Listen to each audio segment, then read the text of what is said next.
ভুলে গেছি জরুরি কথা, সেটা হলো আমাদের জীবনটা খুবই ছোট। কিছু কাজ আছে ভাইয়েরা, খুব সহজে করা যায় কিন্তু অনেক লাভ। তার একটা হলো দোয়া।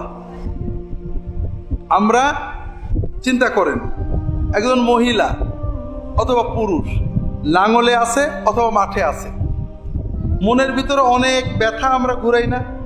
অমুক দিনে অমুক আমার কষ্ট দিছিল, অনেক অসুবিধা, শাশুড়ি আমার কষ্ট দেয়, ওই কাজটা হোক, ওই দল ভালো না, ওই দল ভালো, এরকম ব্রেন খাটাই না? এই যে আমরা চিন্তা করছি, এটা কোনো সওয়াব হচ্ছে? কিন্তু এইটাকে দোয়া বানান, আল্লাহ আমার একটু কষ্ট এটা দূর করে দাও, আল্লাহ আমার শাশুড়ির ভালো করে দাও, আমার স্বামীর ভালো করে দাও, আল্লাহ অমুক দলের হেদায়েত করো, অমুক দলের দূর করে দাও, অমুকের ভালো করো, অমুকের মন্দ করো। এখন আপনি কার সাথে কথা বলছেন? এতক্ষণ আপনি নিজের মনে চিন্তা করছেন, এখন আপনি কার সাথে কথা বলছেন? তার মানে আপনি আল্লাহর কাছে দোয়া করছেন। আপনি হাত তোলেন না তোলেন, ওযু থাক না থাক, যতক্ষণ আল্লাহর সাথে কথা বলছেন আপনার আমলনামায় ইবাদতের সওয়াব আছে। এবং আল্লাহ এই দোয়ার জন্য হয় সওয়াব দেবেন, নইলে দোয়া কবুল করে নেবেন। দোয়া কখনো মিস হয় না। কথা বুঝতে পেরেছেন? কাজেই সবাই সব সময় আল্লাহর সাথে কথা বলবেন, ওযু থাক আর না থাক, আল্লাহ জিকির করবেন, রাসূলুল্লাহ সাল্লাল্লাহু আলাইহি ওয়াসাল্লাম দরুদ পড়বেন। মহিলারাও পড়বেন।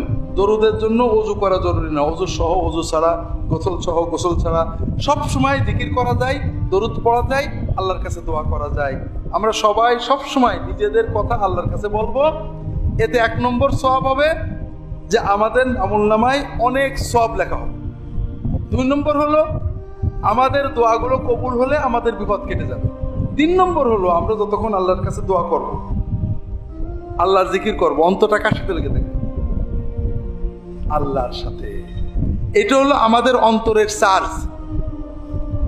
আমরা মোবাইলের ব্যাটারি যখন দুর্বল হয়ে যায় কি করি?